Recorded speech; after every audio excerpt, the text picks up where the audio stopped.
Ladies and gentlemen, welcome to the Voice by Matt show. My name is Matt Bertho. I'm your host.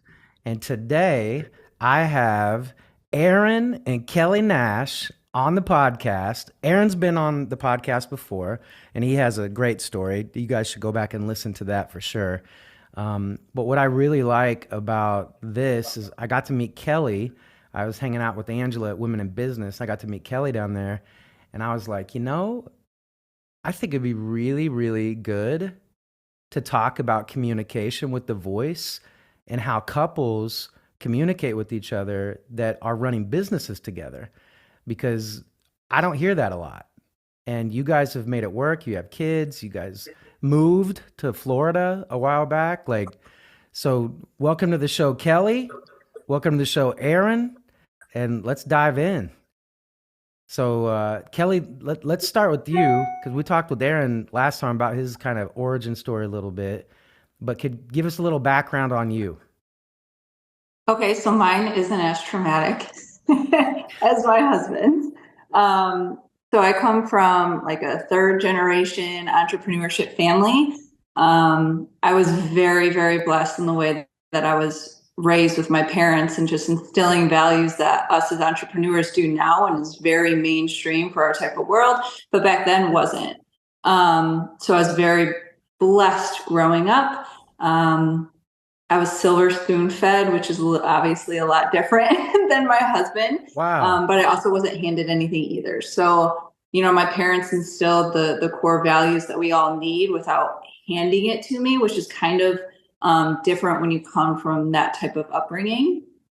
I went through my fun early or late teenage, early 20 years where I kind of rebelled against that and went through some not so fun stuff, but it gave me some real life lessons and, brought me into my own, which I started in my business ownership journey by owning my own hair salon. I went to beauty school and did that whole thing, moved to Florida, had my own hair salon, met Aaron and sold that and jumped on board with him with all of his craziness that happens. Yeah, that's awesome. That's a good rewind too. So thanks for being so quick with that. Okay, so how did you guys meet? How did you meet? That's the first question. Good. Go ahead, Aaron. This is good. Yeah, so we actually met on Tinder. So we, and luckily, and I found this out the other day because we're not from here, right? So she's from Chicago originally, and I'm from Michigan, and so we met down here. And I found out when I told one of our team members that I met her on Tinder. He went, "You got on Tinder when you moved to South Florida?"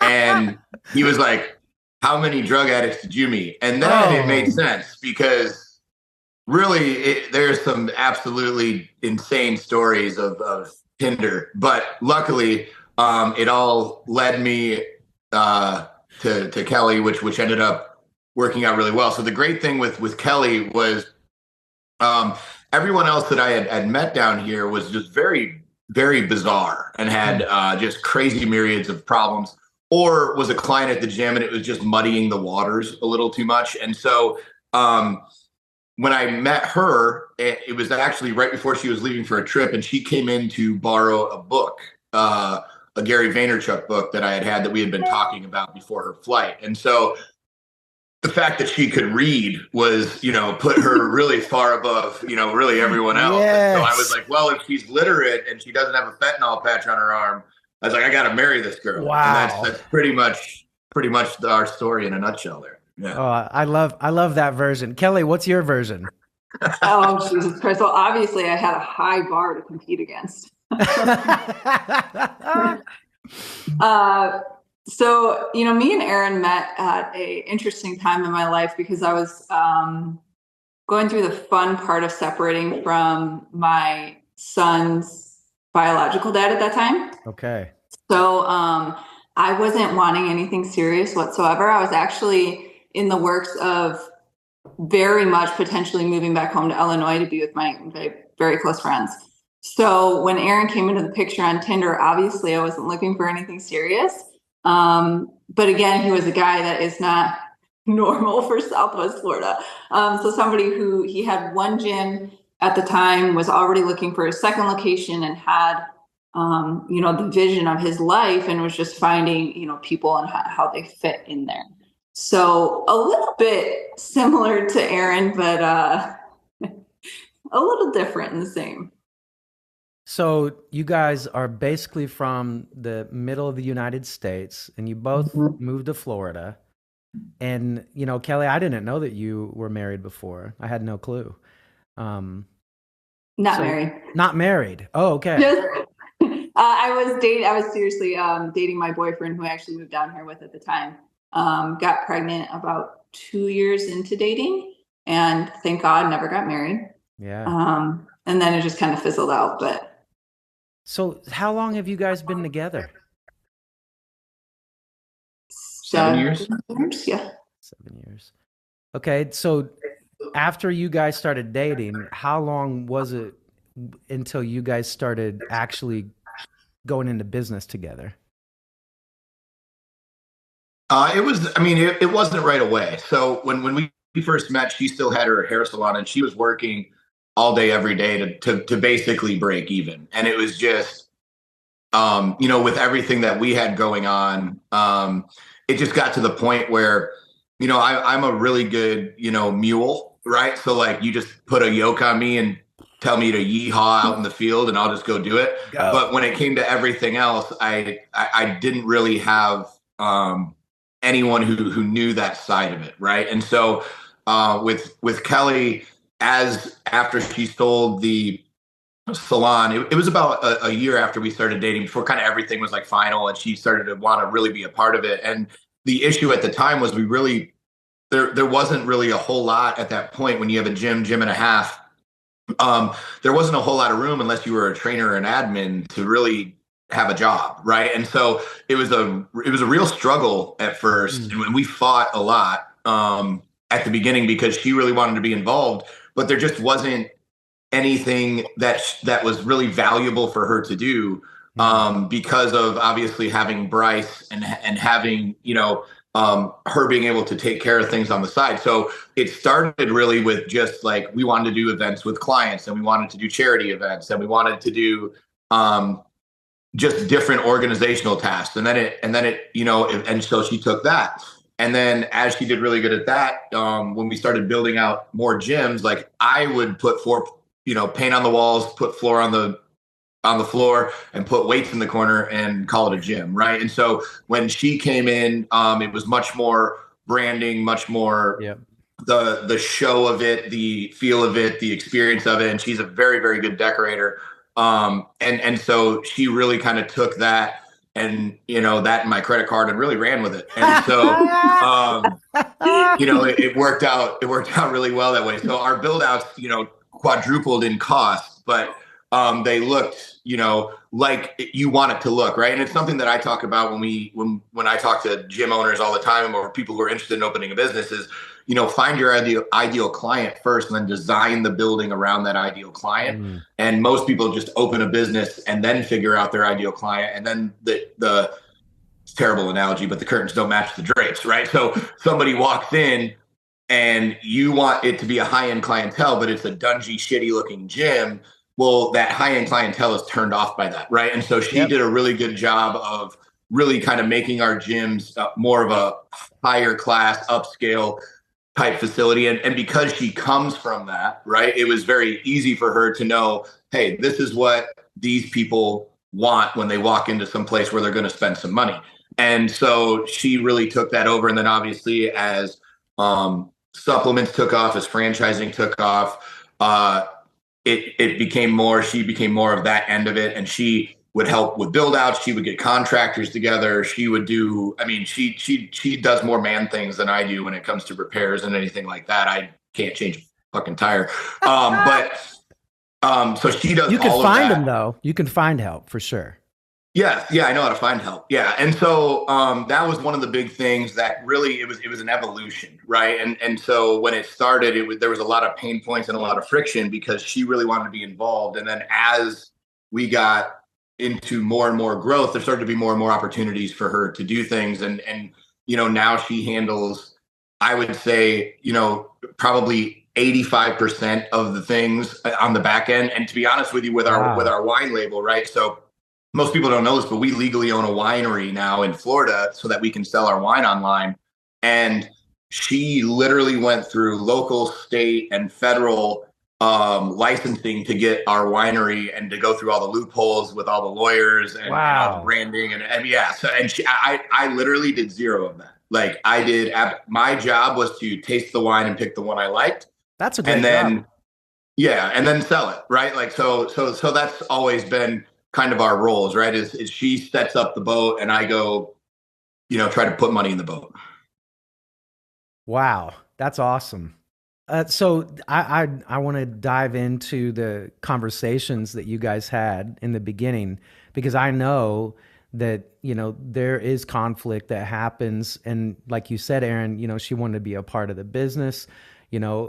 Kelly, talk about a little bit about like what you were going through, what you were feeling. Like how did you guys talk about your strengths with each other and who's going to do what? And the other thing I want to know too, do you guys have like rules where you talk about business and then you don't talk about business? Like those kinds of things. I want to know some of that. Like I said, when I met you at Wyndham Business, we're weird into where we don't have rules like that. Okay. It's constant and it's forever and ongoing. I think, when me and Aaron met, my upbringing has been really beneficial for us because it wasn't ever like conversations that we intentionally needed to have. I knew exactly what I wanted out of my life. He knew exactly what he wanted. And we kind of just eventually blended to make it work. Now, I am a very persistent bitch. So, and I knew Aaron from the beginning of, on the outside, he's a very strong-willed individual. So it was going to take him, like he calls it, his bucky bronco that I needed to tame. And I knew it wasn't going to be tamed immediately. So, immediately when he did only have 2 gyms, I mean, yeah, was it easy to hear that there was no room for me? Yeah, but that wasn't a no. Right. So over the course of, the next few years after that, I saw just little avenues that I could fit myself in or take over from him or his staff that either wasn't doing a really good job at the time or needed somebody that gave a shit about the bottom line, which sometimes team members don't.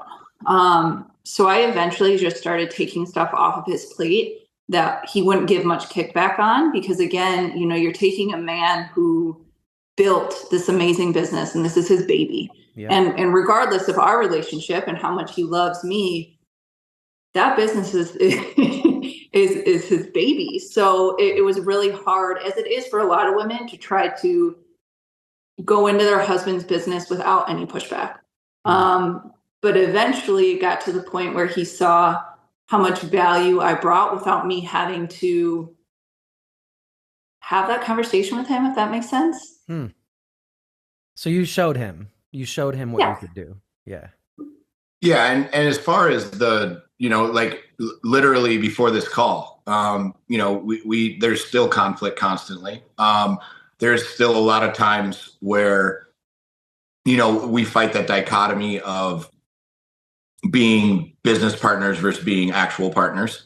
Yeah. Right. And that's something that, like I really hate podcasts where they act, like, oh, this is how a marriage should be, or like we're like, our relationship needs a lot of work. It is very far from perfect. We both have extreme flaws. Well, this is why I wanted to have you guys on, because I see like how you guys operate. I've met Aaron in person. I've met Kelly in person now. I see how you guys operate. You guys are high performers, and I'm very impressed. But what I'm really impressed with too is how you share responsibility too with your kids. And like it's perceived to me that there's shared ownership constantly. And the fact that you're saying to me, I have goosebumps all over my body saying this to you, Aaron. The fact that you're saying to me, no, it's not perfect. There is conflict. Like, this is what we do have to go through. I was hoping that you would talk about that, because I think the world paints this rosy picture of how marriage should be and how you should communicate. And it's not pretty. It's not perfect. So I just wanted to say that to you. I didn't mean to cut you off. No, it's just one of those things where, you see these people who get on relationship, the tangent of relationship and influence and all that. And then a couple of years later, they're divorced again. And then it's like, and they say dumb shit online, and then, they're eating their words 2 years later. Yeah. And it's just one of those things where it's like, no offense, but like, I would never, like, don't ever come to me for relationship advice. I would tell you, like, I'm not the guy. Like, if you want to know how to have a great relationship with your spouse, I am the wrong person to have on your podcast. I'm an asshole. I typically 95% of the time, if the business needs blood, it's my blood. And I don't care what that means, whether it hurts or not, but we have those we will always have that conversation, right? So even when I went back into the gyms, I said, hey, I've got to go back. She said 100%. And I said, you know what that means for you? And she said, yeah, I've got to be a single mom 3 days a week. And I was like, yep. And she knew that role was what was expected for us to be able to do that. And so I think the most important thing is having the conversation that you have to have, instead of just tiptoeing around it and trying to make everyone happy. There's going to be seasons where somebody gets the shit end of the stick, and it's in different ways, right? So right now, like, my schedule, I'm super, like, I've been up since 1:30 this morning, and typically right now is my nap time. When we scheduled this, I was taking Wednesdays as my day where I wasn't doing sessions, and I was trying to get caught up on my other businesses. And then with people on vacations this week, I ended up having to work all morning. So it's one of those things where when you text me that last night, I went, oh shit, I forgot. Right. And so well, thank you for doing this, Aaron. Well, yeah, but it's, we made a commitment to something. And to be honest with you, when I told her, it was the same thing. It was like, hey, this is what it's going to take. And this is not a fun conversation for us to have. But at the end of the day, this is what I need from you. It doesn't matter what your feelings are. This is what I need. Now, are there times where we're going to talk about feelings? I mean, not a lot. Not where we should, right? Like, that's probably a big area that I like, truly, like, that we fight about all the time is, you don't listen to my feelings. You don't treat me like your wife enough, right? And like, those are real conversations that I've had 20 minutes before we started this call, right? And like, those are real things that people go through that I think to not be honest about is fake, and it's just not true. And I don't think there's any couples. I think if you interviewed any influencer couple or any two people who are in business together, I think they would tell you that, especially if they're married, that it is rough and there's different roles and responsibilities. And I think the biggest thing with that is, like, right now, like, I'm eating shit in the amount of hours that I'm in the gym, right? She's eating shit with the amount of hours she has to deal with a 3-year-old and an 8-year-old who are boys and play Ninja Turtles with dog toys all day and beat the shit out of each other, right? So when I come home, right, I'm so done. And because I'm naturally an introverted human, I don't like people. And so me having to go be with people, be on a microphone, talk to people, be energy is extremely taxing to me. And when I get home, the last thing that I want to do is deal with kids or my wife or any of it. And it's not because of anything they did, but, at the end of the day, that's the part that I have to be cognizant about. Right. And, the part she's cognizant about at the same time is, hey, while I'm dealing with this, it's not like he's sitting in a room working on ads, right? Like, he's walking 14, 15 miles a day. He's fucking tired. And so she's very lenient with me. Now, she'll still push me to be better, right? And she'll constantly tell me where I can improve. And every Sunday, we drop the kids off on Saturday nights, right? And at our in-laws, because we built across the street from them. So we built our houses across the street. So we have built-in babysitters. But every Saturday night, they take the kids so that we can literally just Netflix and chill, right? Like, and our Saturdays are the laziest person Saturdays on earth. We don't leave the house. We drink a bottle of wine. We pass out by 8:00 and we try to sleep, right? And then Sunday mornings, I make a pot of coffee. I let the dog out, and then I go sit at the table with my tail between my legs because we have our Sunday talk. And every single Sunday, it's what could you have done better as a husband this week? Or how did you rate yourself as a Wow. every single week? And I rate myself pretty honestly every week. And she goes, it's sad that you're so aware of how mediocre you are at certain things. And so, so it's a dichotomy, right? And so that's one of the things that we deal with. But she does that every Sunday to me. And I'm always like, are we going to have our Sunday morning talk? She's like, yep, sit down. And there we go. And then it's what she needs to work on in the business for me this week. And what she needs me to try to do better at as a man and as a husband. And we have that conversation every Sunday morning, whether I want to or not. Wow. Kelly, go ahead and elaborate on anything you want that Aaron just talked about. Well, first, because I don't want people to get confused. So when he says I need to be like, I'm a single parent. So that just means like he leaves, by, if he's up at 1:30, he'll leave by like 2:30, depending on when he goes to HQ to work out. But I'm a full-time working mom. So when I drop off my kids to school in the morning, like I work until I have to pick them up. Or again, we're lucky enough that I live across the street from my parents and they'll pick them up if, I'm going to have a late day or something like that.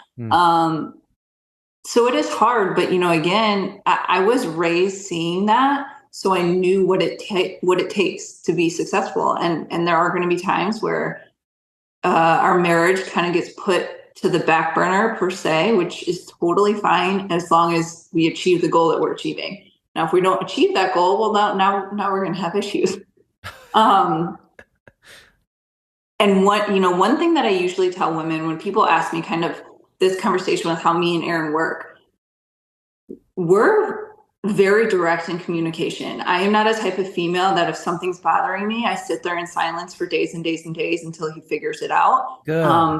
I've gotten to the point where I tell him exactly what's wrong. Now, I might not have the answer of how he needs to fix that right then and there. But at least he knows exactly where my head's at. So, again, with Aaron having all these interactions every single day from clients, from teams, from me, from all the different businesses, Sundays are the only days where his brain is able to focus on things like a marriage. Because again, I'm completely okay with it, but the marriage comes almost last in certain seasons. So every Sunday it allows me to sit down with his full focus and his true ADHD self, which is not easy, and say, this is what I need from you to be a better man to me this week. Can we work on this? And he sits there with his coffee and says, absolutely. And then that's it. And then he does all the things, pretty much all the things that I tell him that I need him to work on. So I just haven't figured out how to make my wiener bigger yet. That's the only thing. He asks every Sunday, and it stays the same size no matter what I do. It's No peptides are helping that at all. Yeah. I just I've tried everything. Oh my God. I want to ask two questions. Aaron, you're very humble. You have a lot of humility, and I love how honest you are. I love how honest both of you are. But you guys are doing something that's really important. I've heard a couple people talk about now that I think is important to highlight. One is you have a date night every Saturday, it sounds like. Like you have a time to spend together that at least you try to do it once a week. That's super healthy. That's super important. And the thing that is rare that I've only heard two people talk about, you guys, and then Brian Covey was on my podcast. He talked about it, the Sunday meeting, where you have a family Sunday meeting. Like where did you get that? Like, is that something that you just thought of, or what? How did that happen? So basically Sunday mornings, I typically get up a little bit before Kelly, and I love video games, right? Like if I can turn my brain off and go play video games on Sundays, or, if I have an hour here, an hour there, like that's what I do because it gets my mind something to do that's not work. It's relaxing to me. Amen. I love it. I don't give a shit what anyone thinks of that. And so I typically will wake up and do those things. And then when it gets time for her to get out of bed and, coffee and the dogs and everything, et cetera. And so I make sure that like, I'm not just sitting around wasting, you know what I mean? Like, I don't want to waste that time, but I also, that's the time that I know that we have, that we can do that without the kids, before we go get them, before we go work out, before, most people start bugging our phones or anything else. It's that's literally the time that we have where we're not mentally exhausted, right? And so it just kind of happened, right? And so basically when I come out, I'll come out of the office and I'll make the coffee and everything else, but I'm coming out to show her, like, hey, like, if whatever we want to talk about or whatever you want to do, like, I'm giving you this time. What do you want to accomplish with it? And again, it's not like it's some huge long conversation, and most of the time I'm ready to have it be done as soon as it starts. But at the end of the day, that's just how we've learned that we both need that. Because even if let's say I don't have a great week, right? She still gets that time to explain to me about the week. And even if I think just her being able to communicate that is important for her, because she knows that typically during the week, like if I'm gone at 2 and I don't get home until, 7, 8 o'clock at night, it's like there's no room for it, because I'm just mentally so fried that she knows that it's just going to be a fight at that point. Like, because I'm just irritable and I'm done, right, for the day. And so that's one of the blessings of her having the upbringing she's had, is she can very easily tell if this is the right time to bring this up or if it's not. And then same thing with Saturday nights, right? Is we do have that date night.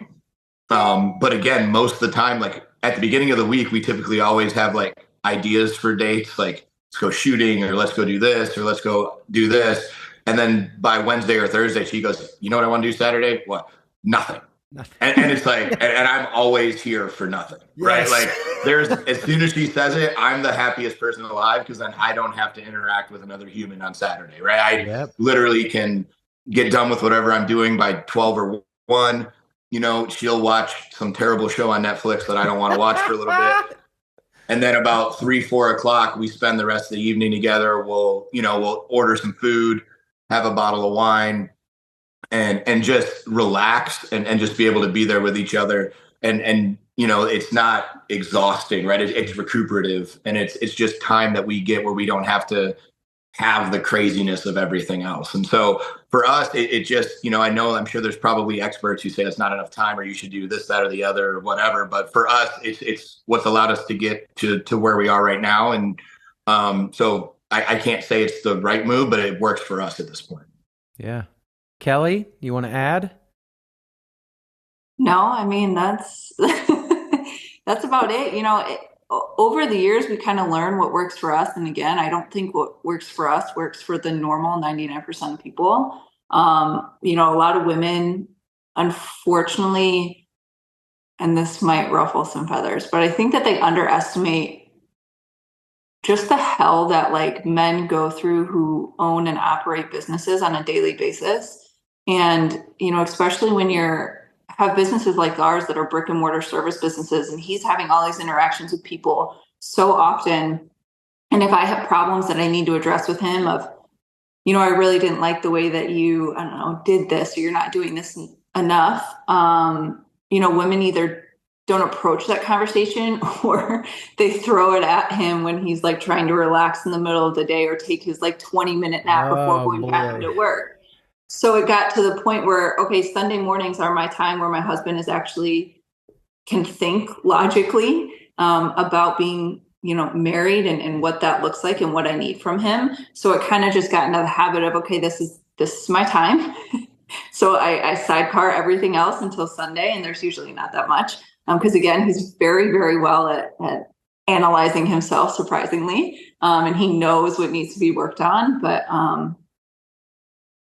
yeah. No, I love this conversation because, it's things that we've all been through. I call it category 5.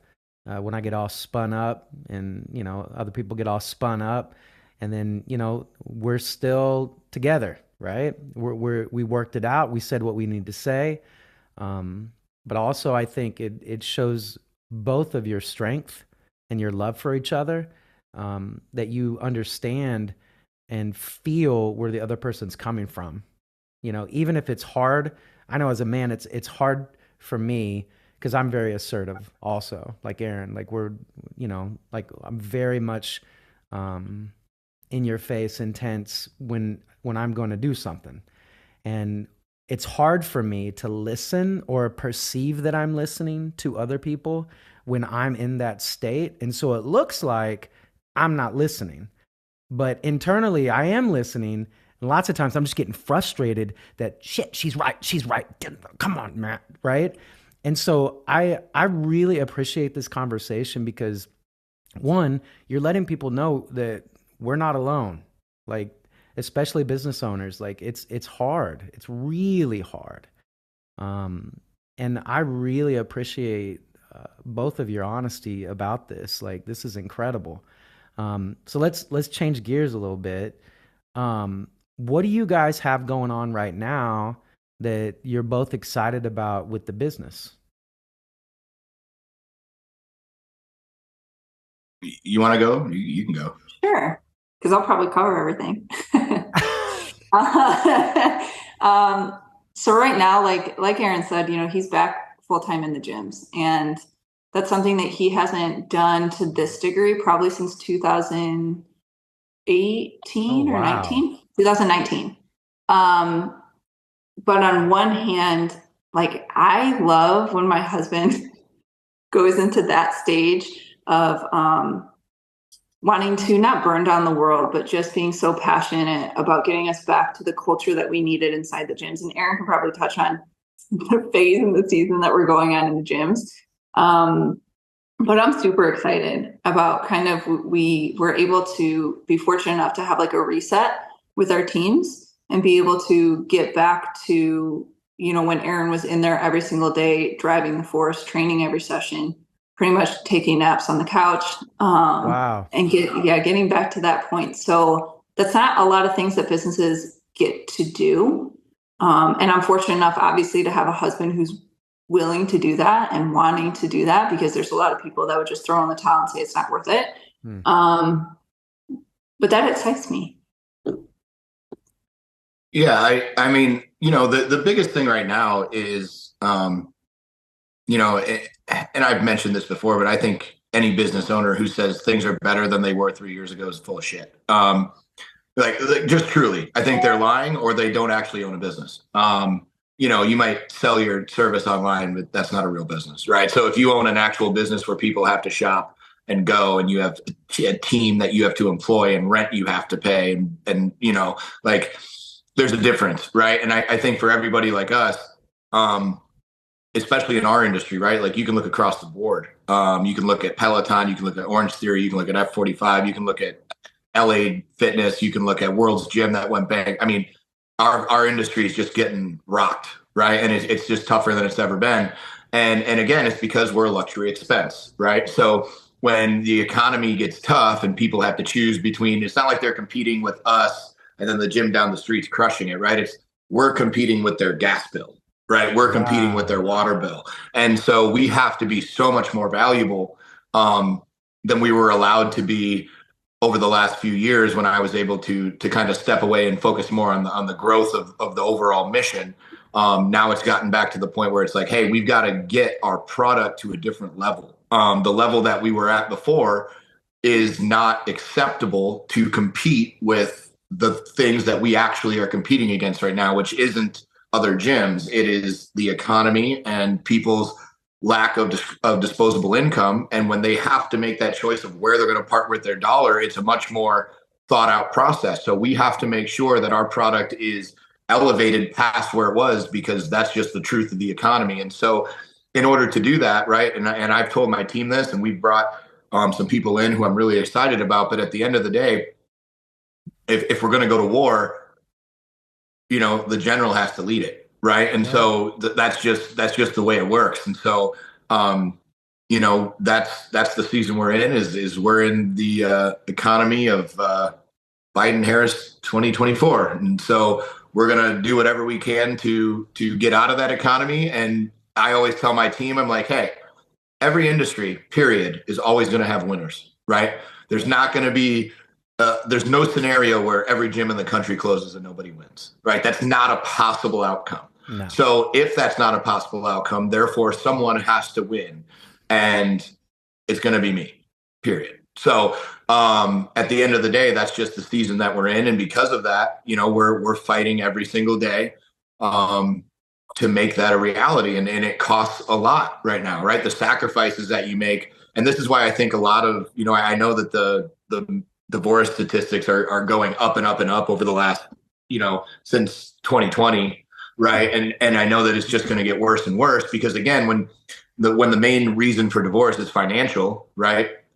And you have all these business people struggling and all these brick and mortar, they just don't know what to do and don't know how to win. And there's that constant fight with finance.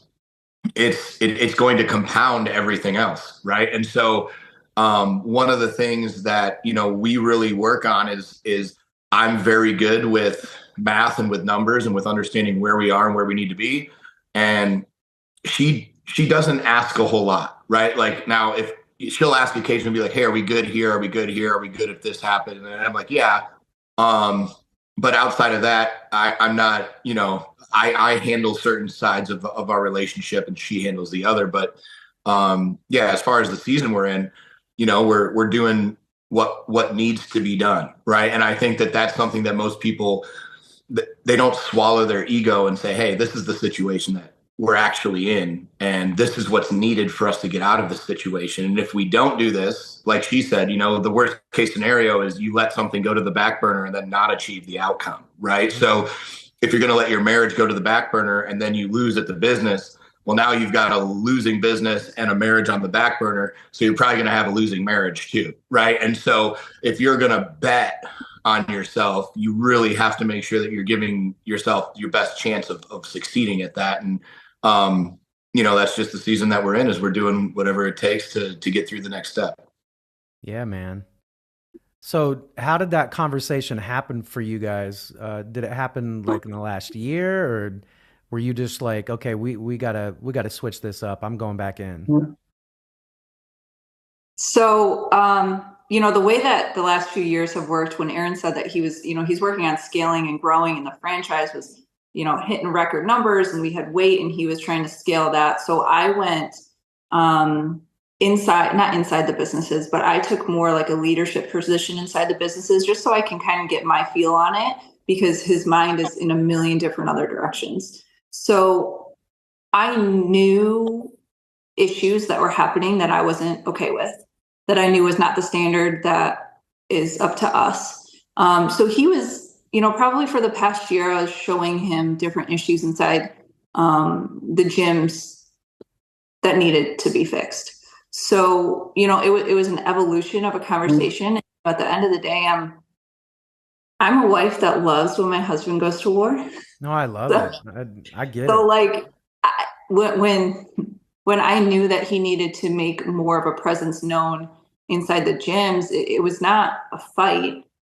It came to the point where he said, "All right, this is what I'm going to do next week, and we're going to rip the Band-Aid off and going to go back to work full time." And I just kind of understood what that meant. I didn't need really that one conversation about it. Well, can you explain why you like that so much? Why you like him going to war? Because I know, but I want to hear you say it. So I'm a type of female that is completely obsessed with true men. And unfortunately now, in this day and age, we have men who either want to look for every single excuse on why they're losing and point fingers, or a man like my husband will say, "Okay, I might have fucked up here, right here, but I'm going to do whatever it takes to make sure that that never happens again, and that wins." Yep. So, we fight all day, every day. It's constant. The one thing that I will never fight him on or even doubt is his ability to win for his family. And when we got to the point where it was, all right, we win for my legacy, or I'm going to have to go a different route. I have 100% faith that he's going to do whatever necessary to win. And I feel like females don't blindly give faith like that because they're not led by a man who truly understands what it means when he has to go back to war from the day-to-day basis. Yeah. Well, Aaron, it's a passion for you, right? Like the gyms is something that you believe strongly in, people being in shape. Could you talk a little bit about that mission? Yeah, well, I think the biggest thing, man, is, you know, everything everything stems from taking care of yourself, right? And your ability to mentally function and cognitively function, your health of your organs, of your body, right? And when we're talking about health, I'm not talking about being jacked and having muscles and six packs and everything else. I'm talking about being medically healthy, right? And there's a big difference there. And so, you know, for a lot of people, they see the extremes, right? They see the my 600-pound life, or they see the Jack Diesel dudes, and they think that those are the two dichotomies, right? Yeah. And in reality, um, if we can get you healthy, we can get your organs working, we can get you exercising multiple times a week, we can get you eating properly, right? A majority of the time.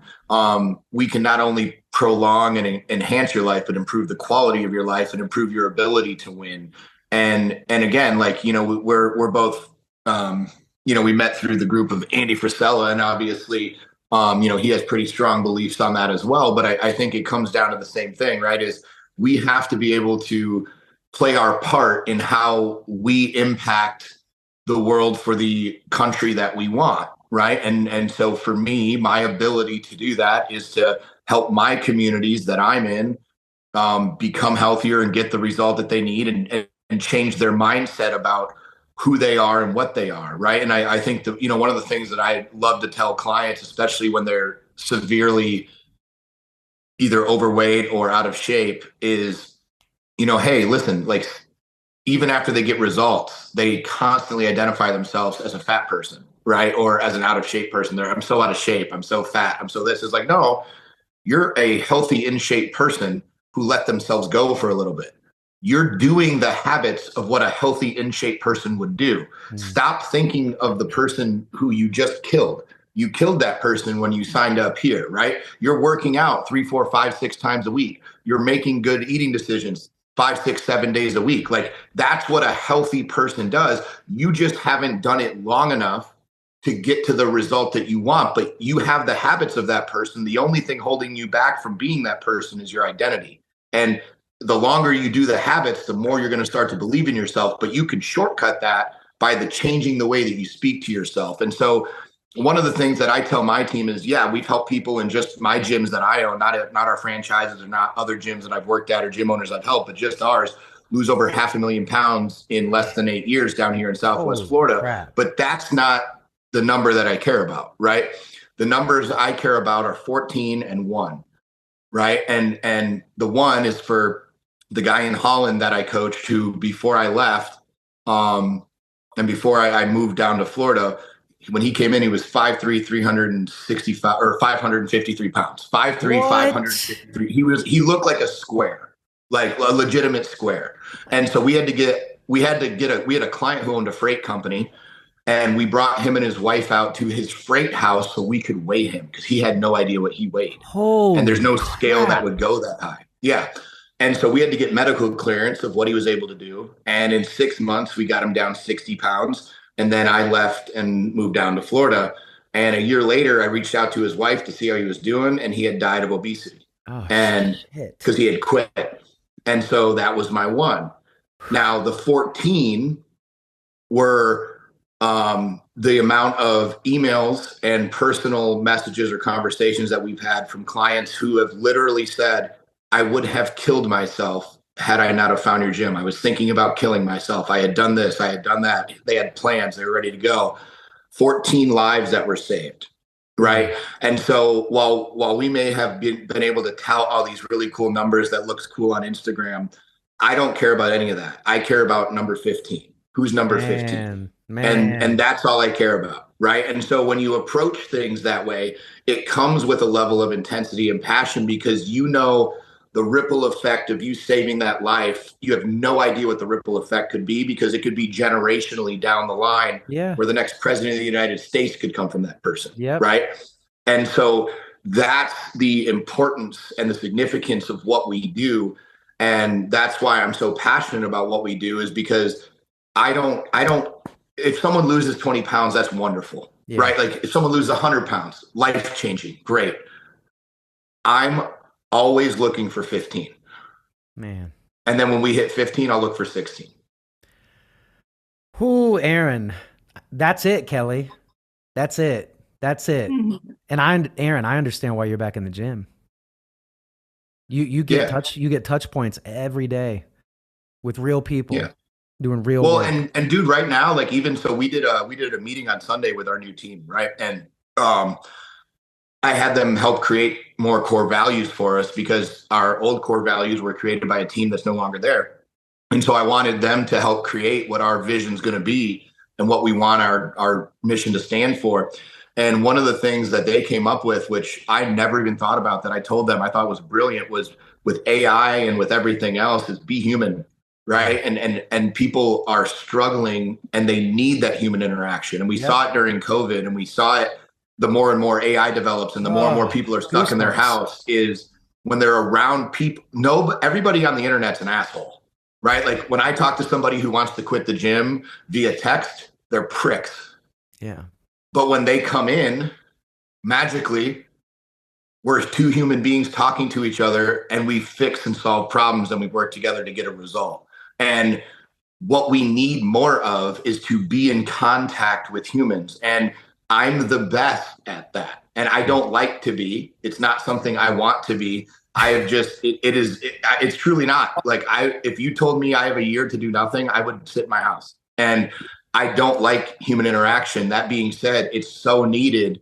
And I was given that gift. And it's Yep. just something that I think we need more than ever. Yep. And if we're, again, like I said, if we're going to do it, you have to put your best players on the field.